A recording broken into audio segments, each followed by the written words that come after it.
Hello, I'm Waqar Rizvi, and this is Scope. As we're starting this recording here in Lahore, we're hearing, of course, of news coming out of New Zealand about attacks at two mosques there in the city of Christchurch. And as of this recording, we are hearing of possible attacks in Auckland as well, at a train station and otherwise. Of course, this is a fluid situation as of this recording, but to discuss this further, we're going to start off our discussion with Dr. Abdul Malik, who is the High Commissioner of Pakistan to New Zealand. Dr. Malik, thank you for taking your time out of your no doubt busy schedule to speak to us here in Scope. Dr. Malik, how did you react when you heard of the news of these terrorist attacks? It was utterly shocking for us because New Zealand has always been considered a very safe place. So it has been like unprecedented in the history of New Zealand. And what the Prime Minister of New Zealand has said, that it is the darkest day in the history of New Zealand. I fully agree what she said. We are still in a shock that New Zealand having the reputation of the safest country in the world. So we could never imagine that this thing can happen over here.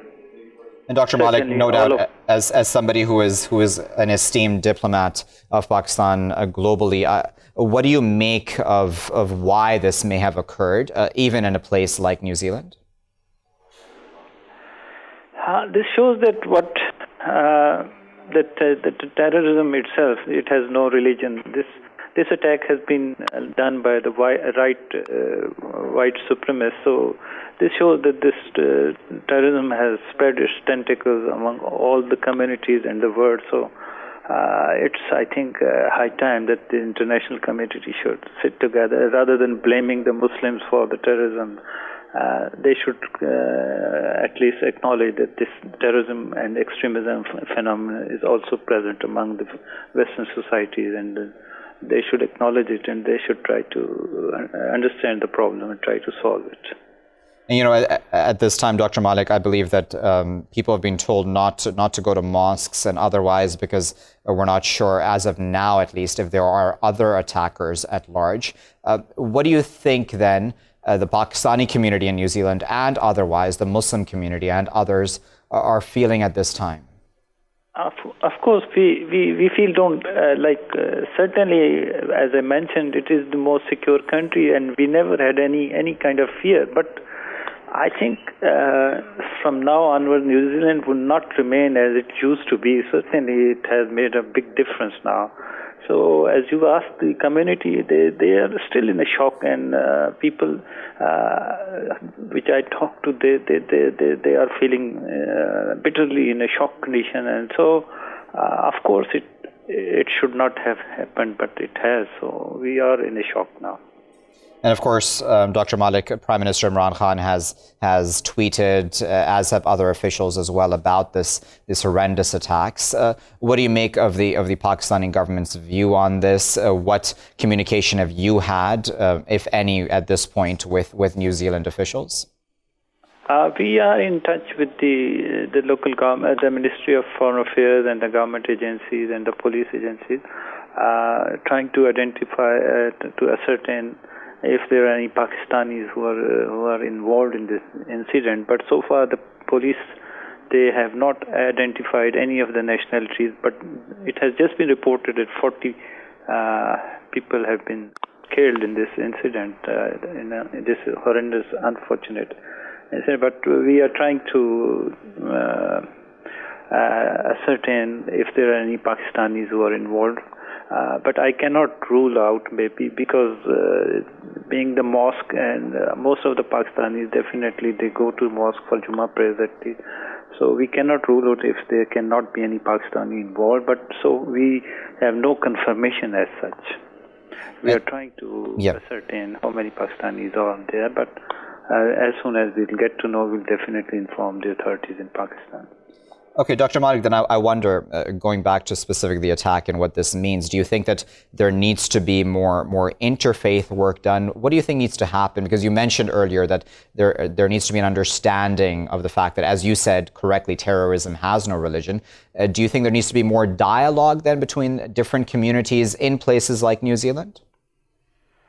I think New Zealand has a unique amongst the world, because the government has been making a lot of efforts over here to promote the interfaith and cultural dialogue, and but this is quite not understandable to me, that how did it happen in New Zealand, which used to be a very safe place for all the communities. It has diversity, lot of diversity, a lot of people from different faiths, and people speak different languages. So the society as such is quite receptive to these different ethnicities and different nationalities. But you never know that how this because of I think the internet and other uses, there is some kind of this extremism phenomena still there. So you can't rule out the 100% this society can be free from these kind of the feeling, these kind of negative and extremist thoughts. So they may be there. So I think now this is a wake-up call for the New Zealand as such, for the government to know that instead of thinking that the terrorism cannot happen in any country, so no country is not safe, and any country can be a victim of terrorism. So one has to look into the causes, what happened, how did it happen, and it's for the government and the other agencies to know why did it happen in New Zealand. And then as a final thought, Dr. Malik, what message would you have then to Pakistanis in New Zealand? I imagine you would ask them to exercise caution at this time? I think, of course, they should exercise caution, and they should follow the instructions of the police. Whatever being said, they should follow them. And that is, I think, for their own safety.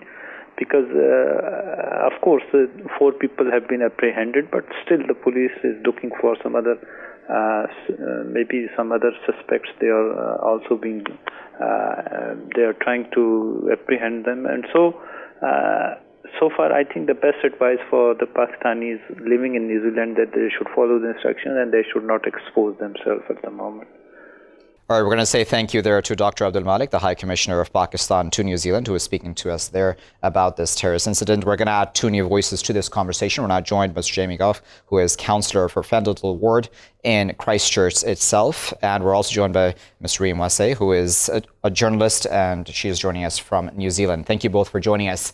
Jamie, I'll start with you. I wanted to get, of course, your reaction to the incidents that have taken place today there in Christchurch. We're also hearing, of course, of reports which police are saying are unrelated about an incident in Auckland as well. What are your thoughts about the manifesto that has come out at this time, seemingly at least not confirmed or verified, but what are your thoughts about this entire incident? Well, I think it proves what everyone suspected, that it was an horrific attack of terror to its worst magnitude. Speaking from my own perspective, and probably everyone in Christchurch, if not New Zealand, possibly further afield, we're in disbelief. I think there's almost a feeling that this stuff doesn't happen in New Zealand. We're a country, a city that prides ourselves on our tolerance, our love, our community spirit, resilience.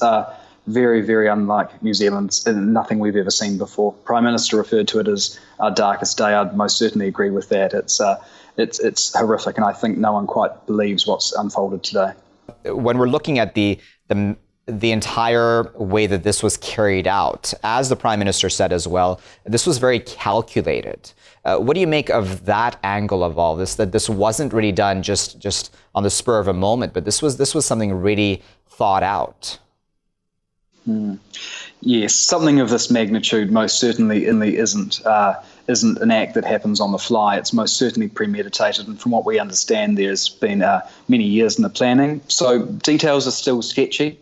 It sounded originally like there were 9 people killed. That moved to 30. Now we're hearing 40.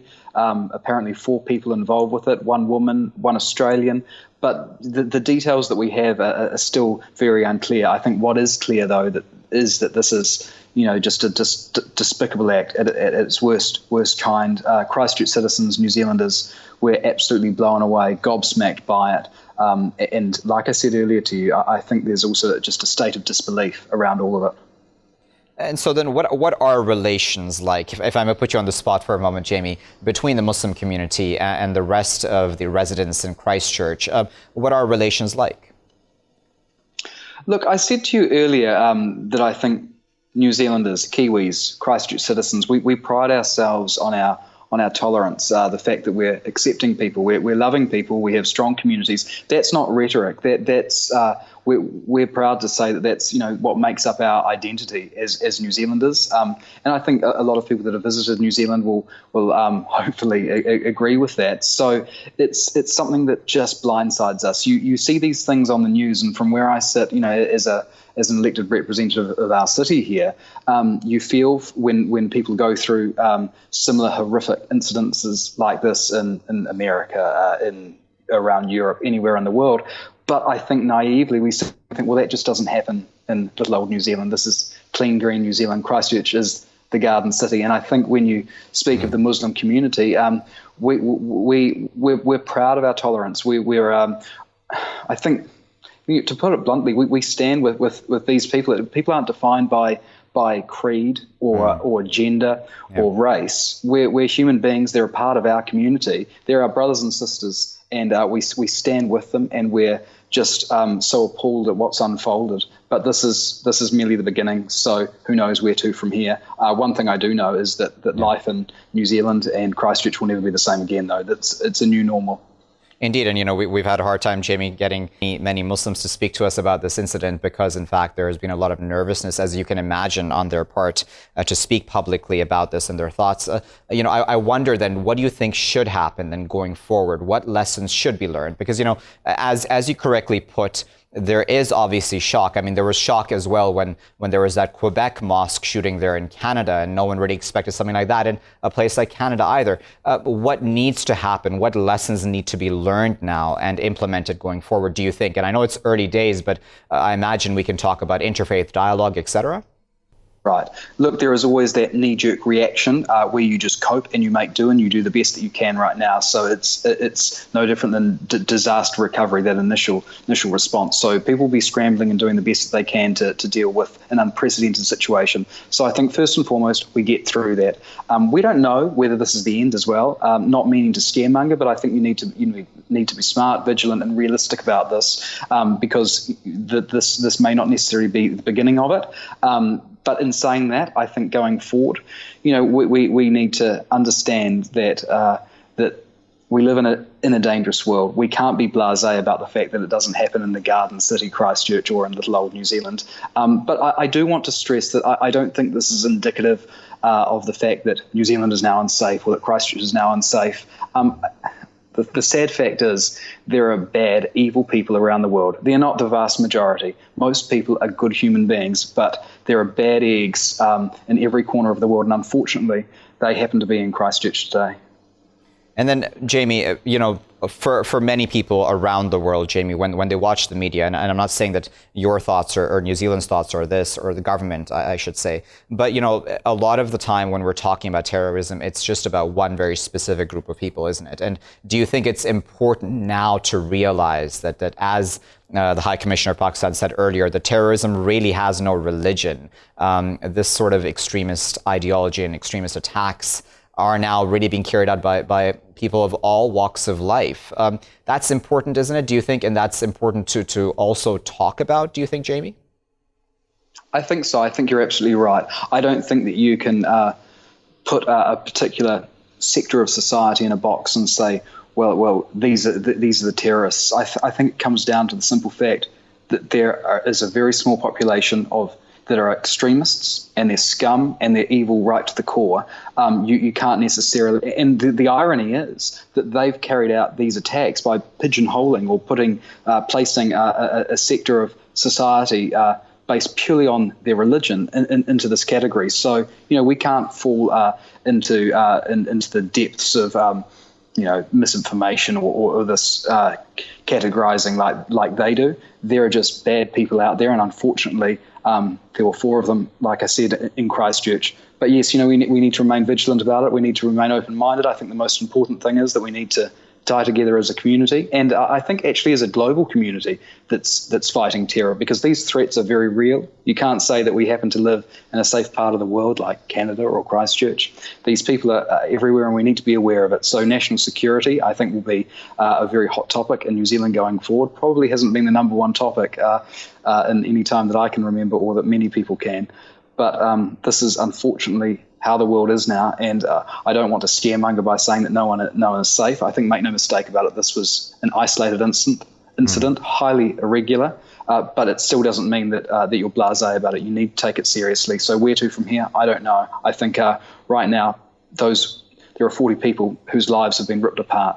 I have a young child, 18-month-old child, and our wife who's pregnant with our number 2 shortly on the way. I'm going to give them a big hug tonight because life is precious. Indeed. And life's about love and tolerance, and this sort of stuff is not indicative of Christchurch, New Zealand, or most of humanity or the world as far as I'm concerned.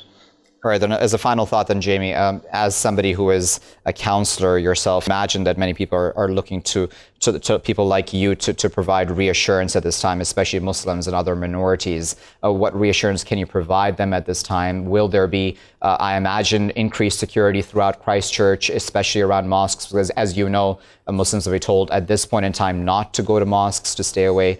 All of that sort of talk does make one even more nervous, doesn't it?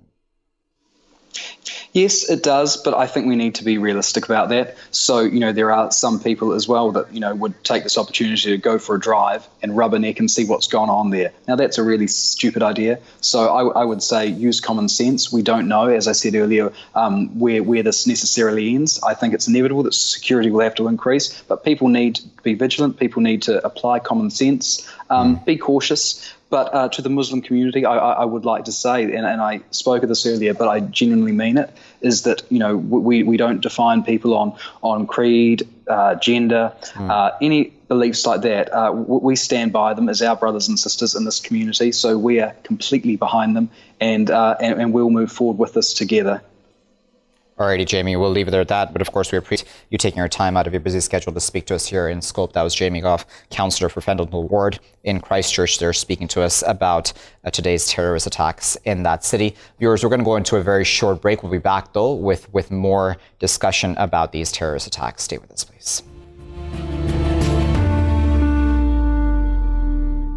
Viewers, thank you for joining us here in Scope as we're continuing to discuss the terrorist attacks that have taken place in Christchurch in New Zealand. We're going to add 2 new voices to this conversation. We're joined now by Miss Reem Wasay, who is a contributing writer for the Asia New Zealand Media Centre. She's a journalist, of course. She's joining us from Auckland, and we're also joined by Mr. Farrukh Qaisrani, who is joining us from Auckland as well. He is a Muslim community member and is the ex-executive at the Pakistan Association of New Zealand, I should say. Reem and Farrukh, thank you both for joining us. Reem, I'd like to start with you, if I may. What are your thoughts, firstly, when you heard about this attack and how it played out? I think the first thought that registered was one of complete disbelief and shock, because this is simply just not the kind of country something like this happens. It's unprecedented. This is the deadliest attack in New Zealand's history, and there's just one word, it's unprecedented. Nobody was ready, complete and utter disbelief. And Farrukh, do you agree with that? That seems to have been the reaction that everybody we've spoken to has given. What do you think has gone wrong, though? Because, even in a place like Canada, for example, when the Quebec mosque shooting happened, people said the exact same thing there, that we never expected something like this to happen in Canada. What are your thoughts about that, Farrukh? Yeah, first of all, I completely agree with my friend that this is utter shock, because New Zealand is not like this. As to the question, I think what happened, probably because New Zealand is such a peaceful country, the authorities were off the guard. They never realized that something of this magnitude can happen, but it did happen. And I believe the authorities will analyze the information, how these weapons got into New Zealand and how they planned such a big attack. So things will reveal with the passage of time. But I agree with my friend, and our feelings are the same, that it's an utter shock and devastation for the local community. We are a very small community in New Zealand. We are only about 50,000 Muslims in the whole of New Zealand. And when we heard about the news which happened in Christchurch, my family, my kids were in the uni. My wife came almost crying back home, and immediately she started calling all the children, come back home, come back home. And now we are hearing few news that perhaps the Auckland Metro train station, there are sightings and news of probably a bomb threat. So at the moment, it's all chaotic situation, and everyone is in grief, in a surprise what happened and what's going to happen. Okay, Reem, as a journalist, then tell us what you can at this point in time about what you've heard about what's happened there in Auckland, because there have been a number of reports coming out about that. As Farrukh there pointed out, as of this recording, a detonation of some sort, a controlled detonation, I should say, of course.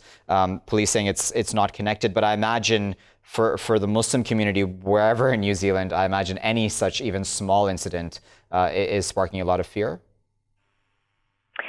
It's definitely going to spark a lot of fear. I mean, even here in Auckland, one has noticed since news broke out in Christchurch about with a really, really sad and tragic incident that happened there, that there were a lot more police out on the streets and on the roads, even here in Auckland. I mean, Auckland is in the North Island. It is quite far from Christchurch, which is in the South Island, but there were a lot of police out on the streets and out on the roads, and it's the news story that is coming out of Auckland is that there were some, I think, two backpacks that were left near a train station, and they were diffused by or voluntarily controlled. It was a controlled explosion from the defense force. But that's just coming out. News is just coming out. We're still keeping a watch on that, but we don't know too much about it at the moment. But it's this prevailing or pervasive state of chaos and fear.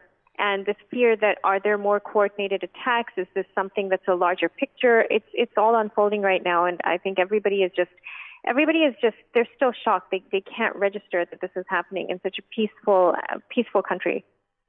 Yeah, and Farrukh, there's a lot about this attack shocking, and not just the fact that it took place, but the manner in which it took place, Farrukh. A video game style videos being released, and then this manifesto apparently that was released by the perpetrators of this attack. What do you make of the severity, really? IEDs. I mean, this is quite extreme. Ways of attacking, Muslims. What do you make of that, Farrukh? People. I mean, if people have hate in their minds and in brains, they can go to any extent. We have seen examples, and this extremism or hate, it doesn't belong to any religion or any faith or any race. I mean, people do get mad. What is a bit shocking is that when Muslims are branded with a particular faith and other people are not, I think neither Muslims nor any other nation or race, they get credit for this, because any person can go to this extent. That's one thing. Second thing is that as a New Zealand citizen, I would say that I still love this country, being a Muslim. We are proud of being a Kiwi. Reason is because we have received so much overwhelming support in the last few hours from non-Muslim communities, which is overwhelming. Christians, Jews, Sikhs, everyone is coming in support. Everyone wants to join us in our prayers, but obviously because at the moment autopsies are going on and there is a lot going on the operation side, we cannot pay our namaz. Namaz-e-Janaza. But other than that, all the other communities, they are asking us, they want to join us in our prayers. So the sport is overwhelming. The people are good, nice. That's why these migrants, I mean, I'm a migrant as well, we have moved to New Zealand. We are proud of New Zealand, and just one incident like this is not going to shake our stance and our values. Okay, so Reem, to her credit, the New Zealand Prime Minister did label this an act of terrorism, acts of terrorism. There were several, of course. But I wonder, Reem, about what this means then going forward vis-a-vis relations between different communities in New Zealand, be they the Muslims or other minorities and the greater population. As Farrukh there correctly said, and I'm sure it's true that many of those minority communities and others are reaching out to the Muslims at this time. But what do you think needs to happen then going forward? Because something somewhere has obviously gone wrong. I think the most important thing to remember, as you very rightly mentioned, that Prime Minister Jacinda Ardern, she labeled this a terrorist attack, and it is it is befitting that this was labeled a terrorist attack, because it is nothing less. Secondly, going forward, it is paramount that the Muslim community, first of all, whatever happened today, this is not the Kiwi way. I've been here for more than 2 years, and I recognize and I realize and identify that this is not what New Zealand stands for. New Zealand is really a groundswell of peace and accommodation, and it welcomes all migrant communities. It really is an outpost where something like this just doesn't happen. And I think moving forward, it is paramount. It is of fundamental importance that the Muslim community keeps calm and does not in any way reply to hate with hate or anything close to that. And to just stand hand in hand with New Zealanders and overcome this darkest of days together. Reem, I'm going to stick with you for a moment. I don't know if you've had a chance, and you may probably have had a chance to look over that manifesto. I imagine that needs to be verified, but if hypothetically we were to say that that has been verified at some level, I went through it just very briefly, Reem, before coming for this recording, and it's quite disturbing, isn't it? I imagine that those sort of thoughts on the part of anybody reading any community are quite they're like a cancer, aren't they, where they would spread that sort of hatred about, wanting non-Europeans out, et cetera, et cetera. What did you make of that, Reem? I haven't had a chance to really go. I believe it's a 73-page manifesto that was posted online, and the gunman, he's described himself as just a regular white man from what I've been hearing and what I've seen, and. It is another example of the fact that hate knows no boundary. Hate recognizes no law, and that's what it is. It's hate, and it's in this age, this globalized age of continuous, constant, and complete interconnectivity.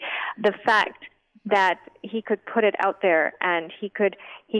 In whatever way he felt that he could glamorize his manifesto, and the way he live streamed this entire event, it's not just chilling to the bone. It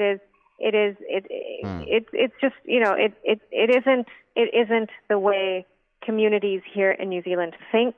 It is not the way. It's not the Kiwi way. So we're looking forward to this manifesto pretty much receiving no airtime and receiving no publicity whatsoever here in New Zealand, at least. And that's a good point that you brought there, Reem. Farrukh, I wanted to ask you about that and about how, like wildfire, Farrukh, the videos spread on social media and in certain media outlets as well of this attack, as well as the manifesto. As Reem there correctly said, even in fact, I believe it is the New Zealand authorities themselves have requested that these manifestos and videos not be spread around the world, but they already have. What do you make of how media has acted at this time? Obviously very negative. And by the way, within New Zealand, all the social medias and all these groups, they are actually communicating with each other and confirming each other that no one is going to play this video or pass this video on. Wherever it is available on the international media. That's one. Yeah. Second thing, as to media, I would say that whatever we are seeing today, this is not the last case. Many more will happen, not in New Zealand, maybe somewhere else. But the thing is that this is the outcome of our politicians' policies and the negativity on the media. So these things will happen until media, they scrutinize themselves and see what exactly we are doing. Are we doing the job which we are supposed to do? And these politicians, when they spread the hate discussion and talk, they don't realize that this will be the outcome. And the outcome we are seeing today is because of these international politicians. Something happened maybe in America or somewhere else, in Europe or somewhere else, but the consequences we are facing are here in New Zealand. It's very unfortunate. I think the media, they need to take some responsibility and some positive responsibility not to spread these kind of hate speeches and negativity on the media. And Reem, I imagine that puts a spotlight on yourself, of course, as journalists. What do you make of the responsibility of media, not just when it comes to this incident, but leading up to such an incident, for example? I mean, if I may take a more global approach to this, Reem, we can talk about this being, almost a Trump-esque, view of the world, isn't it? With the likes of Anders Behring Breivik having carried out that attack in Norway, and Trump's point of view on minorities and Muslims, etc. What do you make of that, Reem? In the last few years, we've seen a sort of a global sort of alt-right, right-wing sort of bent towards international politics and the way the media covers such issues, and that has never really been the case here. That hasn't been how news is here. I mean, New Zealand has always been, I can speak about how I've seen New Zealand, and New Zealand has always been very detached to that kind of media representation and sort of journalism and the news. The kind of news you'll see here is more community news. It's feel-good stories. It's about people. It's not about negative representation of any community or a xenophobic, myopic view of the world.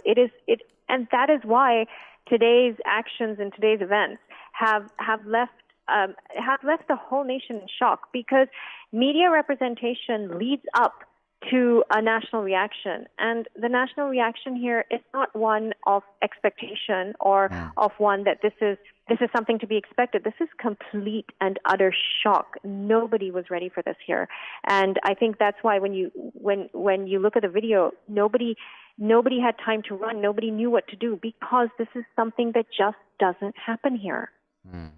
All right, so Farrukh, as a Muslim member yourself, ex-executive, at Pakistan Association New Zealand, tell us about your experience as a Muslim, as a Pakistani, Farrukh. I'm going to put you on the spot for just a moment. What are relations between the Muslim/Pakistani community with the rest of citizens of New Zealand? People might have some prejudices, people might have some preferences, but in general, people are very much cooperative with each other. There is much harmony in New Zealand, and I think some credit to politicians as well, because politicians here in New Zealand, they are not the breed we see internationally. Here the message is always, we are one and we stand together. Reem, I'm just remembering now, in fact, as I'm speaking, that a minister just recently, the climate change minister, I believe, was attacked on his way to Parliament House. And I'm not connecting what's happened today with that, but it seems, Reem, that something within New Zealand has changed enough that there are certain people, individuals acting out in certain violence, aren't they? Because, New Zealand prides itself, from what I've understood, and you can confirm that for me, for having open access of an extent to politicians. But even that, attack on the climate change minister was sort of a wake-up call too, right? What's changed in New Zealand, do you think? I think if there's ever any kind of in New Zealand, what I've seen is if there's ever any kind of negative commentary or negative representation, or it is always responded to, because New Zealanders and Kiwi people do not. It's not a racist country. It is not a country that it's not a xenophobic country. And if there is ever any sort of negative commentary or negative reaction or xenophobic commentary, it's always responded to by so many more people, and the voices of positivity drown out those of negativity. They are not. They do not stand for it. So I mean, just going back to what I was saying, this kind of incident is something that is just not seen here. And the Kiwi way is to not take something like this lightly. I mean, to hear the Prime Minister talk, and you could hear that this was coming from her heart when she called this the darkest day in New Zealand's history, and it really, really is, because we've never seen anything like this. Very well. We're just going to go for a very short break. Viewers, do stay with us. We're going to be continuing conversation about these terrorist attacks there in Christchurch in New Zealand.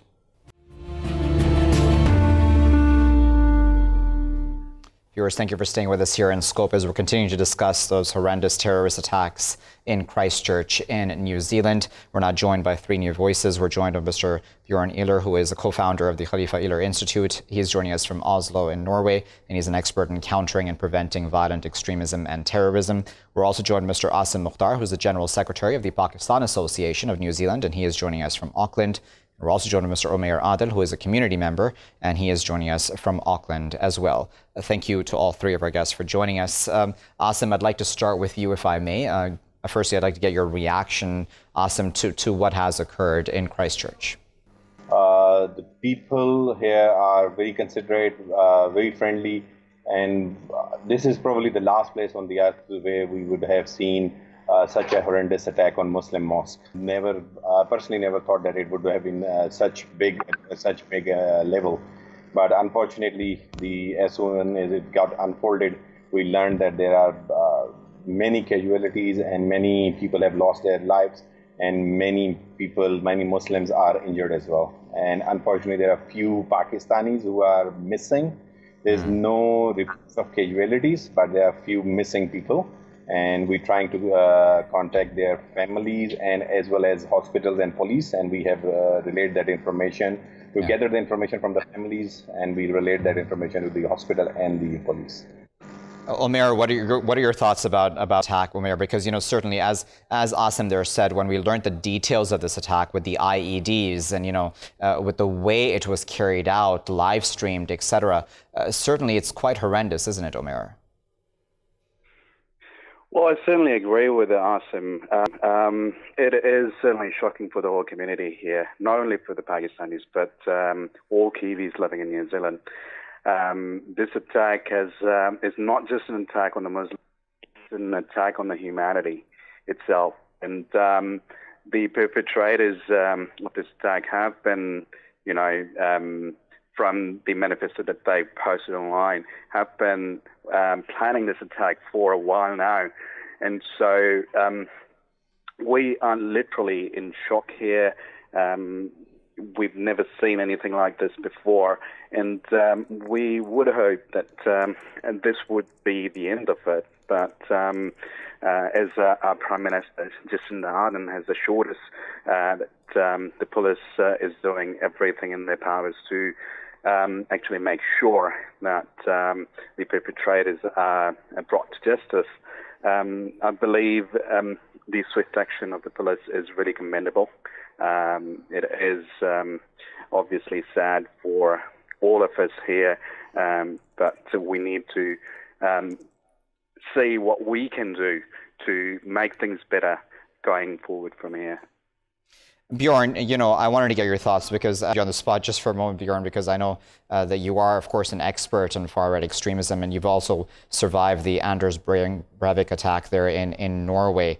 What are your thoughts, Bjorn, on the fact that no one really expects such an attack in a place like New Zealand, or I imagine the same can be said about a place like Norway? Earlier on, we, for example, had the mosque shooting in Quebec, and that no one expected in a place like Canada either. What do you make of the fact that this seems to come out of the blue, and that sort of shocks everyone, doesn't it, Bjorn? What are your thoughts on that? So first of all, let me convey my condolences and deepest sympathies with the entire people of New Zealand. This is definitely one of the darkest days in modern New Zealand history. I think in terms of the attacks that we're seeing and have seen in Norway and Canada and now, unfortunately, in New Zealand, we tend to see them as singular events and think of them as unrelated. That becomes more and more difficult, also because the attackers in this circumstance has made direct references to Anders Breivik, Dylan Roof, and other far-right extremists. And have quite clearly stated in their manifestos, in their writing, in the content surrounding this attack, that this is part of a larger pattern. And I think it's high time, and far too late that this comes to the world's attention, that we realize that the far-right movement is growing, it is strong, it has violent elements, and these attacks do happen. And we need to take them equally serious to any other form of violent extremism or terrorist attack. And we need to call the terrorist attacks what they are. We need to call them terrorist attacks also when the perpetrators happen to be white, angry men who grew up and were radicalized in our own communities and in our own environments. And we need to look internally into Western and westernized countries to see what is it that breeds violent extremists in our countries, that makes both far-right extremists and other forms of extremism be a product of export from the West, and what makes people radicalized to attack their own communities. And that's a very good point that you brought up there, Bjorn, because I wanted to, in fact, put that point to you, Asim. I know that as the Muslim community right now is reflecting on all of this right now, what do you make of how in the past terrorism has only ever been spoken about as being perpetrated by Muslims, etc.? Do you think it's important, Asim, to change the narrative, to really see that terrorism has no religion, as we all say? We agree with this. I totally agree with this statement. The terrorism has nothing to do with religion or the race. It is the real agenda behind terrorism is to make people feel terror and feel in a state of mind that where they don't feel safe. And at the moment, the Muslim community is not feeling safe at all in New Zealand. And we've been told and we've been asked to stay at home, don't go to the mosques and all that. And this is what the real terrorism is. Regardless, the media is trying to call it horrendous violence or something like that, but it is actually a terrorism, and terrorism has nothing to with a religion or a caste or a race. So yes, I believe this is an act of terrorism, and it has caused terror among Muslims in New Zealand. Omair, I wonder what you make of that too, because the conversation till now, till recently has just been about terrorism as being perpetrated by Muslims only. But now we have, this terrorist attack, and as we had with the Quebec mosque shooting and others, of course, previous to that as well. What do you make of the narrative and the importance of changing the narrative, about the fact that this really affects all communities? Well, the narrative itself is, if we look into the history, associating Muslims with terrorism is only a recent thing. In the past, it has been, used by people from other religions, from other communities, from other ethnicities. So I believe that it has twisted into, and I agree that it has twisted into a figurism that's, used in conjunction with Islam and radical Islamism. And that is something that I completely disagree with. The whole terminology around radical Islam and jihadism and using terrorism in relation to anything that's associated with a particular religion. Because terrorism in itself, in essence, is any act that would inculcate fear in the minds and hearts of people in any community. And that's what it is. Yeah. No religion whatsoever would preach to do that. Yeah. Religions, especially Islam and all the other religions that we have in this world, they preach peace and harmony within communities, within people from other beliefs and everything. So the narrative should definitely change, and the mainstream media should stop using these two terminologies in conjunction with each other. All right, so Bjorn, I wanted to bring you in and ask you, Bjorn, in a place like Norway, and if I may take even a more global approach, we can talk about Trumpism, we can talk about many isms. There's the far right in the UK, the EDL. There's so many examples really around the world with the far right growing. Do you think that governments, officials, authorities will now take a second look at the fact that they've allowed some of these movements to grow into the massive movements that they have now, in certain parts of the world, that is, and reevaluate whether that should be allowed to happen, Bjorn? I think in terms of governments, and hopefully without sounding too much like a conspiracy theorist here, it's difficult to tell what they will do and what kind of plays to their benefit. When it comes to Trumpism, for instance, as kind of a far-right movement, and certainly something that's fueled also violent far-right extremism in the US, as we have seen, the current Trump administration doesn't necessarily have a vested interest in combating that, while at the same time having a vested interest in driving up fear over Muslim migration, over migration of any kind, really, and over multiculturalism as a concept. And so I think the trend that we have seen is the politicization of violent extremism, the deliberate use of violent extremism and terrorism as a tool for populist politicians. And there are deep and troubling problems with that, which is pretty much resolved to some extent by more clearly defining what we mean by violent extremism, what we mean by terrorism. We have a tendency to tie that to religion or to ideologies. I have always been a proponent of the worldview that violent extremism is the violent denial of diversity, the inability for someone to live with the fact that someone else is different than them in some way or another. And so like whether the people someone hates is of a different religion than them, or of a different race than them, or a different sexual orientation than them, or whatever it is, if your beliefs in the incompatibility between people is strong enough so that you're willing to kill because of it, you are by definition a violent extremist. And that is something we need to take enormously seriously on a universal basis, not just on an ideological basis. Indeed, Bjorn. And I, in fact, wanted to give you the final word, if I may, Bjorn.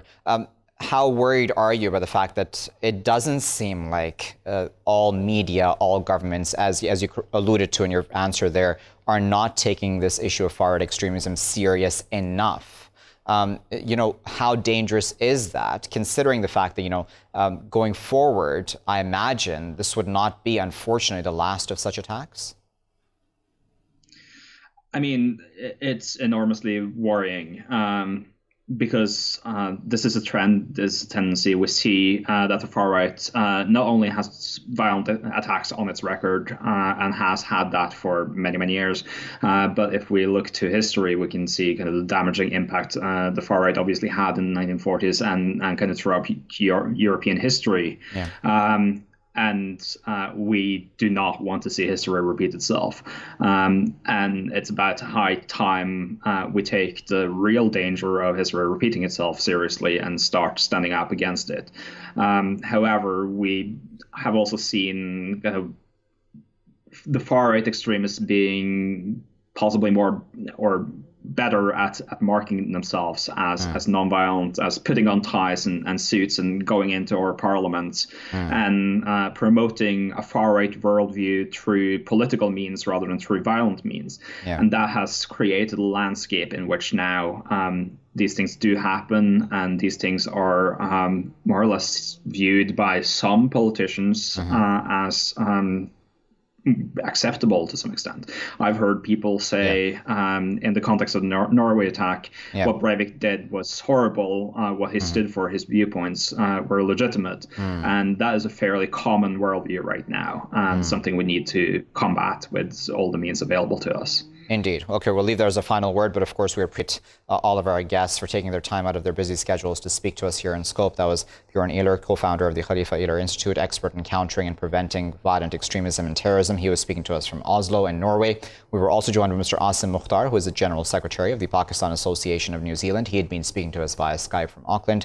And we were also joined by Mr. Omair Adil, community member, who had also been speaking to us from New Zealand's capital, Auckland. Now, viewers, throughout this show, we've spoken, of course, about those terrorist attacks in Christchurch in New Zealand, where perpetrators terrorist attacked, I should say, in fact, that's the correct terminology, attacked 2 mosques there in Christchurch. As of this recording, the number approximately would be around 49 dead, according to some reports that we've received at this point in time. But that number will remain fluid, of course, possibly as you're watching this as well. That may have changed.